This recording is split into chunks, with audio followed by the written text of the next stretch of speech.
ಇವತ್ತು ಅಮೃತ ನಿಮ್ ಜೊತೆ ಬರೋದಿಲ್ಲ. ಅವಳು ಇಲ್ಲೇ ಆಶ್ರಮದಲ್ಲಿರ್ತಾಳೆ. ಯಾಕೆ? ಅವಳು ನೀವು ತಿಳ್ಕೊಂಡಿರೋ ಹಾಗೆ ಅಮೃತ ಅಲ್ಲ. ಮತ್ತೆ ಯಾರು? ಅವಳು ನಾಗಿಣಿ.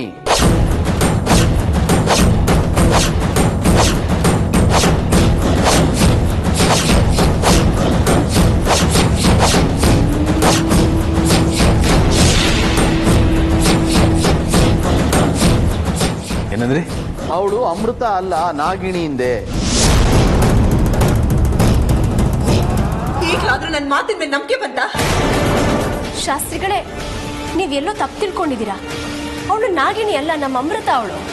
ನನ್ನ ಮೇಲೆ, ನನ್ನ ಆಶ್ರಮದ ಸಾತ್ವಿಕತೆ ಮೇಲೆ ಇದುವರೆಗೂ ನಿಮಗೆ ಅನುಮಾನ ಬಂದಿರಲಿಲ್ಲ ಅಲ್ವಾ ತಾಯಿ? ಈಗ ಅನುಮಾನ ಬಂತ ತಾಯಿ? ಹಾಗಲ್ಲ ಶಾಸ್ತ್ರಿಗಳೇ. ಹಾಗೂ ಇಲ್ಲ, ಹೀಗೂ ಇಲ್ಲ. ಯಾರ್ಯಾರು ಏನೇನು, ಅವ್ರ ನಾಡಿ ಮಿಡಿತ ಏನು ಅನ್ನೋದು ನನಗೆ ಚೆನ್ನಾಗಿ ಗೊತ್ತು. ಅದಕ್ಕೆ ನಾನು ಹೇಳ್ತಾ ಇರೋದು. ಅಯ್ಯೋ ಶಾಸ್ತ್ರಿಗಳೇ, ನೀವು ಸಹ ಅಮೃತ ಅವ್ರನ್ನ ನಾಗಿಣಿ ಅಂತ ನಂಬೋದಕ್ಕೆ ಶುರು ಮಾಡಿದ್ರ? ಅದು ನಂಬಿಕೆ ಅಲ್ಲ ಅರ್ಜುನ್, ಕಟು ಸತ್ಯ. ಸುಳ್ಳು.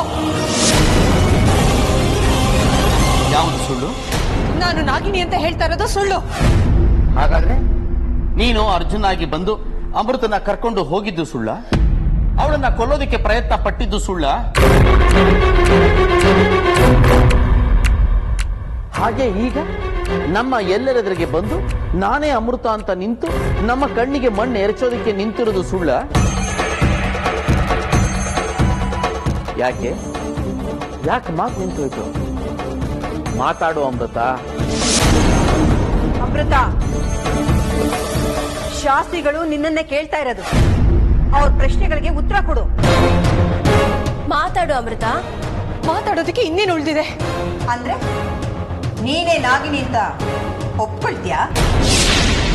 ಒಪ್ಕೊಳ್ದೆ ಏನ್ ಮಾಡ್ತಾಳೆ? ಒಪ್ಕೊಳ್ಳೇಬೇಕು. ಇಲ್ಲ, ನಾನು ಒಪ್ಕೊಳ್ಳೋದಿಲ್ಲ. ಯಾಕೆ? ನಿಮ್ಮ ಅನುಮಾನನ ನಾನು ಪರಿಹಾರ ಮಾಡಬೇಕು. ಅದು ಹೇಗೆ ಪರಿಹಾರ ಮಾಡಬೇಕು ಹೇಳಿ. ಹಾಗಾದ್ರೆ ಬರೋ ಹುಣ್ಣಿಮೆಯ ದಿನದ ತನಕ ನೀನು ನಮ್ಮ ಆಶ್ರಮದಲ್ಲೇ ಇರಬೇಕು. ಅವತ್ತು ನೀನು ನಾಗಿಣಿನ ಅಲ್ವಾ ಅನ್ನೋದು ಗೊತ್ತಾಗತ್ತೆ. ಸರಿ, ಆ ಸೀತಾ ಮಾತೆಗೆ ಅಗ್ನಿ ಪರೀಕ್ಷೆ ತಪ್ಪಿಲ್ಲ ಅಂದ್ರೆ ಏನು ಸಾಮಾನ್ಯ ಹೆಣ್ಣು ನಾನು? ನನಗೆ ತಪ್ಪತ್ತ? ಆಯ್ತು, ನೀವ್ ಹೇಳಿದಾಗೆ ಹುಣ್ಣಿಮೆ ಮುಗಿಯೋವರೆಗೂ ನಾನು ಈ ಆಶ್ರಮದಲ್ಲೇ ಇರ್ತೀನಿ. ಇಲ್ಲ, ನಾನಿದಕ್ಕೆ ಒಪ್ಪೋದಿಲ್ಲ. ನೀವು ಒಪ್ಕೊಳ್ಳೇಬೇಕು. ಇದು ಅಳಿವು ಉಳಿವಿನ ಪ್ರಶ್ನೆ. ಅರ್ಜುನ್, ನಾನು ಒಡ್ಡಿರೋ ಪರೀಕ್ಷೆಗೆ ನಾಗಿಣಿನೇ ಒಪ್ಪಿರಬೇಕಾದ್ರೆ ನೀನ್ ಯಾಕೆ ಅಡ್ಡಗಾಲ ಹಾಕ್ತಾ ಇದೀಯಾ?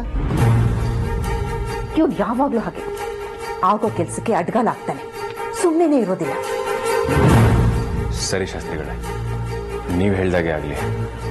ಆದರೆ ಅಮೃತ ಅವ್ರನ್ನ ಒಬ್ಬರೇ ಬಿಟ್ಟು ಹೋಗೋಕೆ ನನಗೆ ಮನಸ್ಸು ಬರ್ತಾ ಇಲ್ಲ. ನಾನು ಇಲ್ಲೇ ಇರ್ತೀನಿ.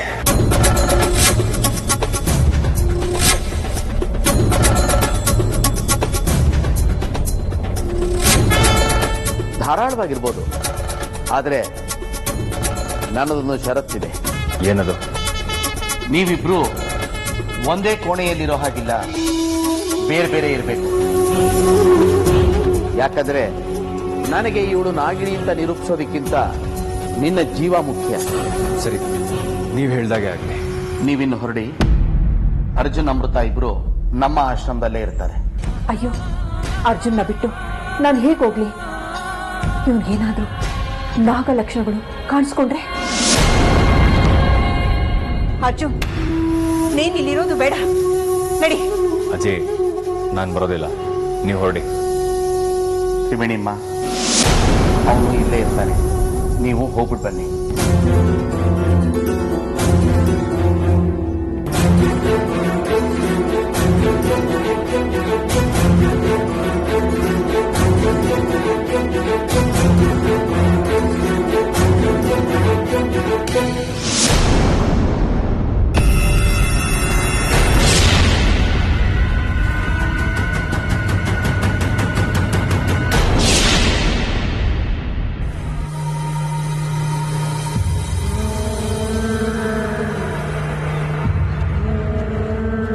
ನಾಗಮಣಿ ನನ್ನ ಹತ್ರ ಇದ್ರು, ಆ ತ್ರಿಶೂಲ ಅದು ಹೇಗೆ ಬಂದು ನನ್ನ ಚುಚ್ಚೋದು ಸಾಧ್ಯ ಅನ್ನೋದೇ ನನಗೆ ಆಶ್ಚರ್ಯ. ಅಂದ್ರೆ ನಾಗಮಣಿ ತನ್ನ ಶಕ್ತಿನ ಕಳ್ಕೊಂಡಿದ್ಯಾ? ಇಲ್ಲ, ಸಾಧ್ಯನೇ ಇಲ್ಲ. ನಾಗಿಣಿ, ನೀನು ಹೆಜ್ಜೆ ಹೆಜ್ಜೆಗೂ ನನ್ನಿಂದ ತಪ್ಪಿಸ್ಕೊಳ್ತಾ ಇದ್ಯಾ. ಇವತ್ತು ನಾನು ನಿನ್ನನ್ನು ಬಿಡೋದಿಲ್ಲ.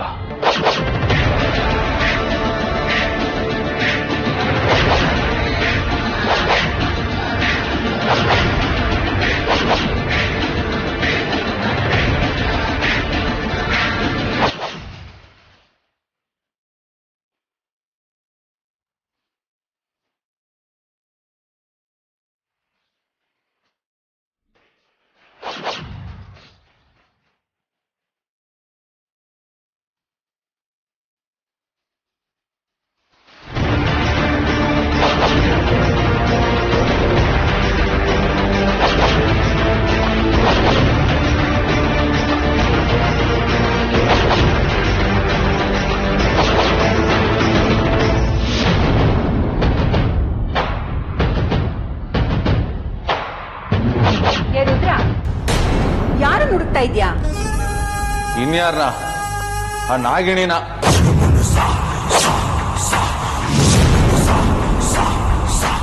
ಏನಂದೆ? ನಾನೇನಂದೆ? ನಾಗಿನಿ ಎಂದೆ. ನಾಗಿಣಿಯನ್ನ? ಇಲ್ಲ. ಹೌದು, ನಾಗಿಣಿ ಅಂದ್ರೆ ಯಾರು? ನಾಗಿನಿ ಯಾರು ಅಂತ ನಾನು ಎಲ್ಲರ ಹತ್ರನೂ ಹೇಳ್ತಾ ಇದ್ದೀನಿ, ಆದ್ರೆ ಯಾರು ನನ್ನ ಮಾತೆ ನಂಬ್ತಾ ಇಲ್ಲ. ನಾನು ನಂಬಲ್ಲ. ಅಮೃತ ಎಲ್ಲಿ? ಏನು ಇದ್ದಕ್ಕಿದ್ದಾಗೆ ಅಮೃತನ್ ಕೇಳ್ತಾ ಇದ್ಯಾ? ಅವಳು ಏನೋ ಕೊಡ್ತೀನಿ ಅಂದ್ಲು. ಕೂಫಿ ಅಂದ್ಬಿಟ್ಲು, ಕೊಡ್ದೇನೆ. ಏನ್ ಕೊಡ್ತೀನಿ ಅಂದ್ಲು? ಸ್ವೀಟ್ ಕೊಡ್ತೀನಿ ಅಂದ್ಲು. ಅಮೃತ ಎಲ್ಲಿ? ಅವಳು ಆಶ್ರಮದಲ್ಲಿದ್ದಾಳೆ. ಯಾಕೆ? ನೋಡು, ಯಾಕೆ ಏನು ಅಂತ ಹೇಳಿದ್ರೆ ನಿಂಗೆ ಅರ್ಥ ಆಗೋದಿಲ್ಲ. ನೀನು ಸುಮ್ಮನಿರು. ಈಗ ಹೇಳ್ಚೋ ಇಲ್ಲೋ? ಹೇಳಲ್ಲ ಕೊಡು. ಏನ ಮಾಡ್ತೀಯಾ? ನಾ ಜೋರಾಗಿ ಹತ್ಬಿಡ್ತೇನೆ. ಓ, ನನ್ ಕರ್ಮ ಕರ್ಮ. ಹೌದು, ನಾಗಿನಿ ಹೌದು ಅಲ್ವೋ ಅಂತ ಪರೀಕ್ಷೆ ಮಾಡೋದಕ್ಕೆ ಶಾಸ್ತ್ರಿಗಳು ಅವಳನ್ನ ಆಶ್ರಮದಲ್ಲೇ ಇರು ಅಂತ ಹೇಳಿದ್ದಾರೆ.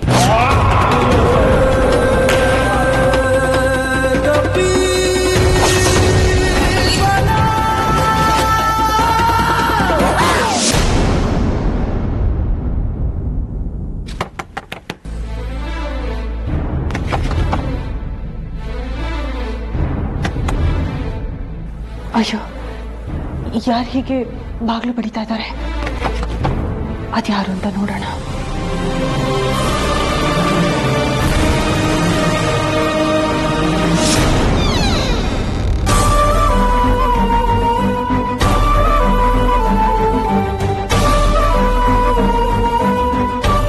ಯಾಕೆ ಅಮೃತ ಅವರೇ ಈಗ ಬೆಚ್ಚಬಿದ್ದು ನೋಡ್ತಾ ಇದ್ದೀರಾ?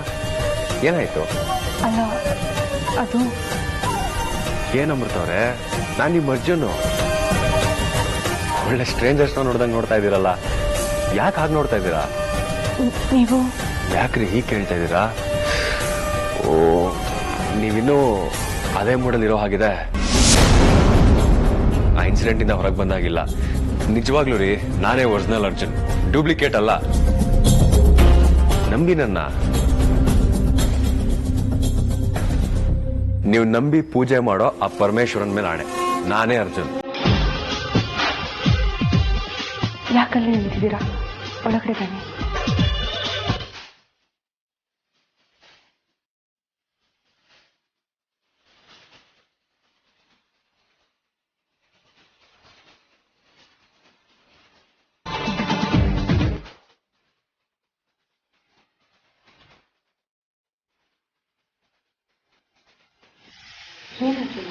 ಹಾಗೆ ನೋಡ್ತಾ ಇದ್ದೀರಾ? ಯಾವತ್ತೂ ನೋಡೇ ಇಲ್ವೇನೋ ಅನ್ನೋ ಹಾಗೆ. ಕಷ್ಟ ಅಂದ್ರೆ ಏನು ಅಂತ ಇವತ್ತು ಗೊತ್ತಾಯ್ತು. ಯಾವ ಕಷ್ಟ? ನಿಮ್ಮನ್ನು ಬಿಟ್ಟಿರೋದು ಎಷ್ಟು ಕಷ್ಟ ಅಂತ ಇವತ್ತು ಗೊತ್ತಾಯ್ತು. ಅಂದ್ರೆ ಒಂದು ರಾತ್ರಿನೂ ನನ್ನನ್ನ ಬಿಟ್ಟಿರೋದಕ್ಕಾಗಲ್ವಾ? ಒಂದು ರಾತ್ರಿ ಅಲ್ಲ, ಒಂದು ಕ್ಷಣ ಕೂಡ ನಿಮ್ಮನ್ನು ಬಿಟ್ಟಿರೋದಕ್ಕಾಗೋದಿಲ್ಲ. ಅದಕ್ಕೆ ನನಗೇನು ಮಾಡಬೇಕು? ಅದಕ್ಕಿಂತ ಮುಂಚೆ ನಾನು ನಿಮಗೊಂದು ಮಾತು ಹೇಳಬೇಕು. ಏನದು?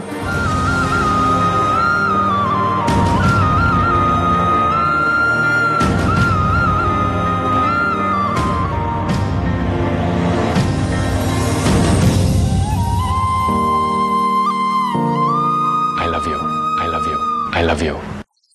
I love you.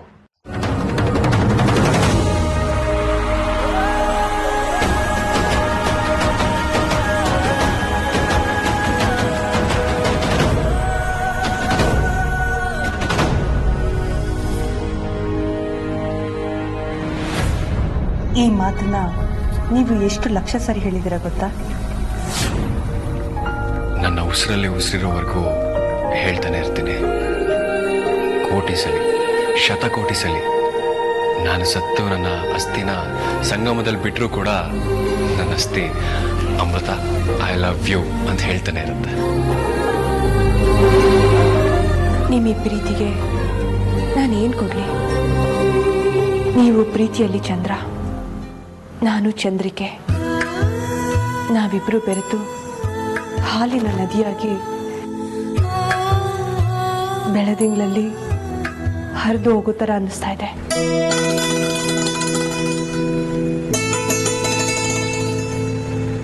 ಬರೀ ಕನಸು ಕಾಣೋದೇ ಆಗೋಯ್ತು ನಮ್ದು. ನೋಡಿ, ಇವತ್ತು ನಿಮ್ಮನ್ನು ಲಾಂಗ್ ಡ್ರೈವ್ ಕರ್ಕೊಂಡು ಹೋಗಿ ಹಾಗೆ ಲಂಚ್ ಮುಗಿಸಿ ಬರಬೇಕು ಅಂತ ಇದ್ದೀನಿ. ನೀವು ಇದಕ್ಕೆ ಬೇಡ ಅಂತ ಅನ್ಬಾರ್ದು.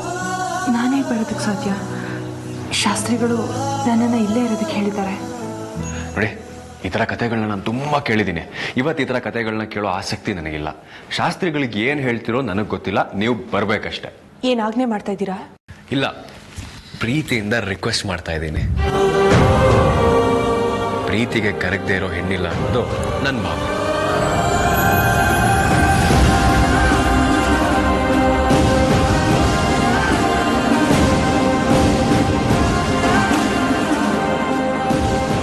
ಸರಿ, ನೀವು ಹೊರಗಡೆ ಇರಿ, ನಾನು ಸಿದ್ಧ ಆಗ್ಬಿಟ್ಟು ಬರ್ತೀನಿ. ಅಪ್ಪಣೆ ಹೊರಡಿ.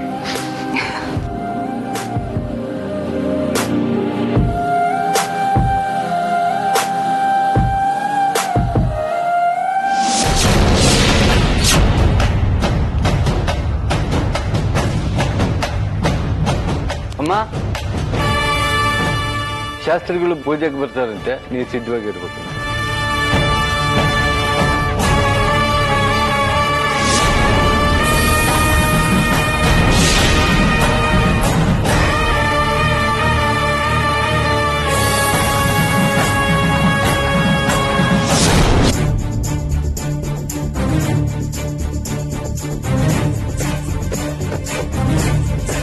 ಅಮೃತ, ಗುರುಗಳೇ, ನಾನು ಇವತ್ತೊಂದು ಪ್ರಯೋಗ ಮಾಡ್ತೀನಿ.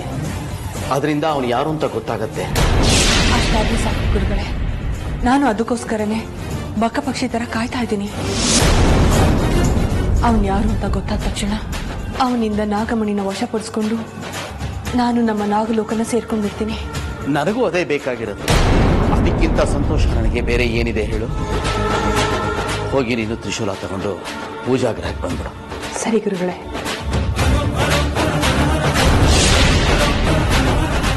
ರೋಹಿಣಿ ನಕ್ಷತ್ರದಲ್ಲಿ ಪ್ರಯೋಗ ಮಾಡಬೇಕು ಅಂತ ಶಾಸ್ತ್ರಿಗಳು ಹೇಳಿದ್ರು. ಇದ್ದಕ್ಕಿದ್ದಾಗೆ ಏನಿದು ಬದಲಾವಣೆ? ಇವರು ಶಾಸ್ತ್ರಿಗಳ ಅಥವಾ ಬೇರೆ ಯಾರಾದ್ರೂ? ಯಾರು ನೀನು? ಏನಮ್ಮ ಹೀಗೆ ಕೇಳ್ತಾ ಇದೀಯಾ? ನಾನು ಪೂರ್ಣಚಂದ್ರ ಶಾಸ್ತ್ರಿ. ಯಾರೇ ಆದ್ರೂ ಒಂದು ಸಲ ಮೋಸ ಮಾಡಬಹುದು, ಎರಡನೇ ಸಲ ಮೋಸ ಮಾಡ್ತೀನಿ ಅಂತ ಅನ್ಕೊಳ್ಳೋದು ಜಾಣತನ ಅಲ್ಲ, ಮೂರ್ಖತನ. ಅನುಮಾನ ಇರಬೇಕು ನಿಜ, ಆದರೆ ಅದು ಈ ಮಟ್ಟಕ್ಕೆ ಇರಬಾರ್ದು. ನೋಡು, ನಾನು ಪೂರ್ಣಚಂದ್ರ ಶಾಸ್ತ್ರಿ. ಹೋಗಿ ತ್ರಿಶೂಲ ತಗೊಂಬ. ತರಲ್ಲ. ನೀನ್ ಯಾರು ಅಂತ ಹೇಳು.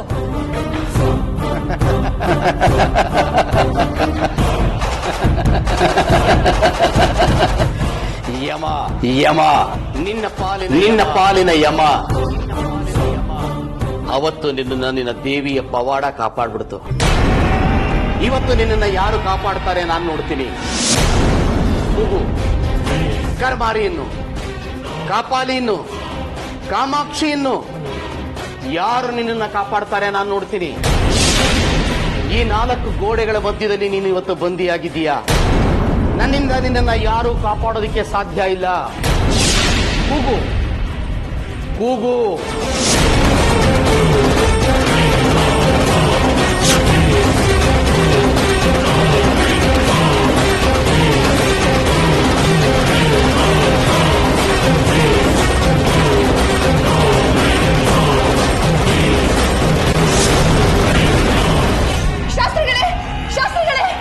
ಶಾಸ್ತ್ರಿನೂ ಇಲ್ಲ, ಪೂಜಾರಿನೂ ಇಲ್ಲ, ಪುರೋಹಿತನೂ ಇಲ್ಲ. ಇವತ್ತು ನಿನ್ನನ್ನ ಯಾರು ಕಾಪಾಡ್ತಾರೆ ನಾನು ನೋಡ್ತೀನಿ.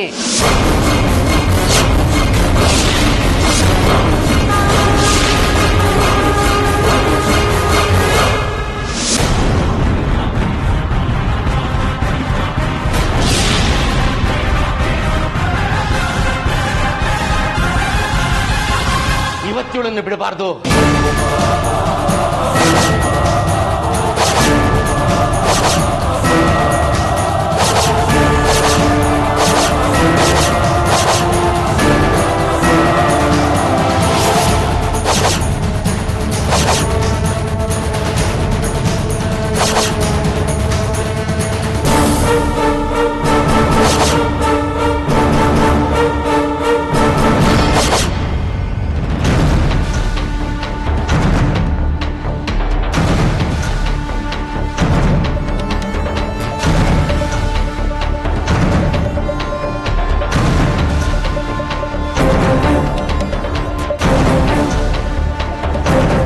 ಶಾಸ್ತ್ರಿಗಳೇ, ಈ ಕಡೆ ಪೂಜೆಗೆ ಹೂ ಬೇಕಾಗಿತ್ತು, ತಗೊಂಡು ಹೋಗೋಣ ಅಂತ ಬಂದೆ.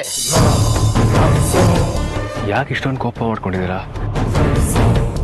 ನೀವಿಷ್ಟು ಕೋಪ ಮಾಡ್ಕೊಂಡಿದ್ನ ನಾನು ಯಾವತ್ತೂ ನೋಡಿರ್ಲಿಲ್ಲ. ಅರಿಷಡ್ ವರ್ಗಗಳನ್ನ ಮೆಟ್ಟಿ ನಿಂತವನು ನಾನು. ಸ್ಥಿತಪ್ರಜ್ಞತೆ ಅನ್ನೋದು ನನ್ನ ರಕ್ತದ ಕಣ ಕಣದಲ್ಲಿದೆ.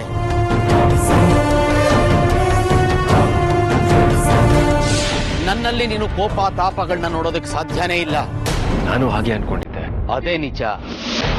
ನನಗೆ ಪೂಜೆ ಗೊತ್ತಾಗತ್ತೆ. ನಿನ್ನ ಕೆಲಸ ನೀನು ನೋಡ್ಕೋ ಹೋಗು. ಸರಿ ಶಾಸ್ತ್ರಿಗಳೇ.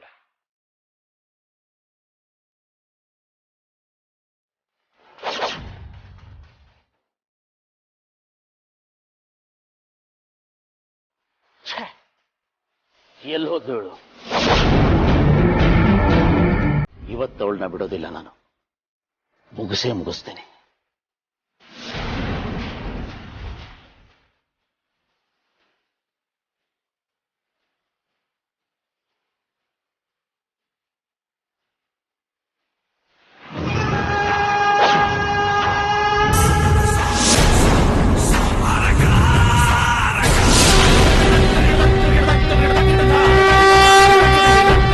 ಹಾವುಗಳು ಸುತ್ತಿ ಬಳಸಿ ತನ್ನ ಹುತ್ತ ಸೇರೋ ಹಾಗೆ ನೀನ್ ಇಲ್ಲಿಗೆ ಬರ್ತೀಯ ಅಂತ ನನಗೆ ಗೊತ್ತಿತ್ತು.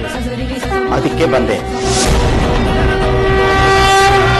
ನೀನು ಎಷ್ಟೇ ಪ್ರಯತ್ನ ಪಟ್ರು ನನ್ನನ್ನ ಏನು ಮಾಡೋದಕ್ಕಾಗಲ್ಲ.